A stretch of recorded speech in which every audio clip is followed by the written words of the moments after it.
Hey everyone, Austin here with The Real Seal, back again for another blog video. This time we're going to be talking about preventing and repairing bowing walls.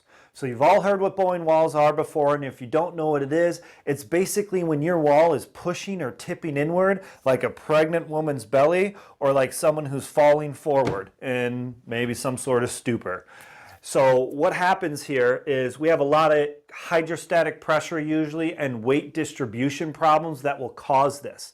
And so we want to talk a little bit today about how to prevent them and some of the most common and practical ways to repair these bowing walls. To start with preventing, the best thing you can do is extend your gutters. So your gutter extensions from your downspouts can put a lot of water next to the foundation. The average home in America produces 900 gallons of water in 1 inch of rain. That is a tremendous amount of water. So if you've got your little house here and you've got your gutters hanging off with your downspout extensions, we prefer to have those buried out 20 feet into a gravel pit. And sometimes even if you're looking above, with a T-intersection and a French drain that has a perforated pipe here so that water has tons of area to drain down well away from the home. When you pour all of that water right next to the house, what happens is this foundation pushes in or even can tip inwards, obviously creating some situations with the structural stability of the home above where you live and sleep. Now, some of the best ways to fix this are threefold. These are the three ones that we use, and we'll just start right at the left, starting with wall plates. Now this, if you remember from our other videos with your home, is where we'll have a plate on the inside of the wall that has a threaded rod into a trench that we dig that has what we call an anchor plate, if this is the level of the ground. And that anchor plate then will anchor it. We do at least 13 feet away from the house, and it anchors that wall into the yard and with all of that structurally sound soil. Those plates on the wall are going to look something like this with the rod that goes through and hits it in the anchor.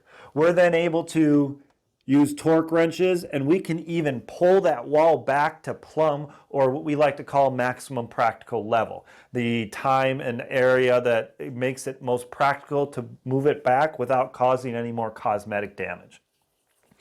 Moving along, we then have C-channels, which are essentially the same thing as your wall plates, only with one little twist. They still go out to the trench, but this time they run the whole length of the wall. So if we're using that same scenario here, they're going to look more like this. The whole reason we do this is if you have a block wall, these plates don't work as well. Plates are great on poured concrete walls, but on a block wall, that's a bunch of different pieces. And if we don't use these channels, you could just end up pushing those wall plates through the brick or through the block and then not really getting the structural support that you need. So we do the C-channel all the way down, run them again with a rod all the way through to a plate outside in the trench, and we're able to stop and arrest that movement and again even pull that wall back. And finally, we have carbon fiber. Carbon fiber is our preferred method if we are under 3 inches of movement. If you're under 3 inches of bowing or inward movement, carbon fiber can arrest that movement for the life of the foundation. And we put a lifetime transferable warranty here that if something goes wrong, we'll come back and repair it, even if it means we have to rebuild a brand new wall for you at no cost to you. That's how effective carbon fiber is. Stronger than steel, engineered to outlast everything out there. And it is just a fantastic solution. And how that's going to look on the inside of your wall is a lot like the C-channel from our drawing.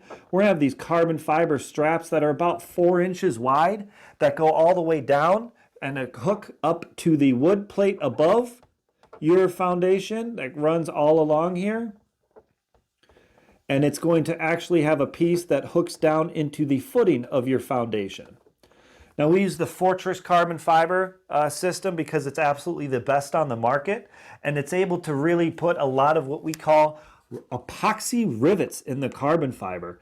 And it's through this Kevlar and carbon fiber mesh that when we push it against the grinded wall, these little the epoxy pushes through all these little spots and creates hundreds and hundreds of rivets into the carbon fiber. So it is attached via the epoxy rivets on the wall, via the footing anchor, and via the sill plate or joist anchor that is at the top.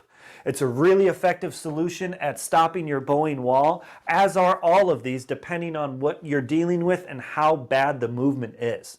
If you have any questions at all, always remember the Real Seal, where not everything's better when wet.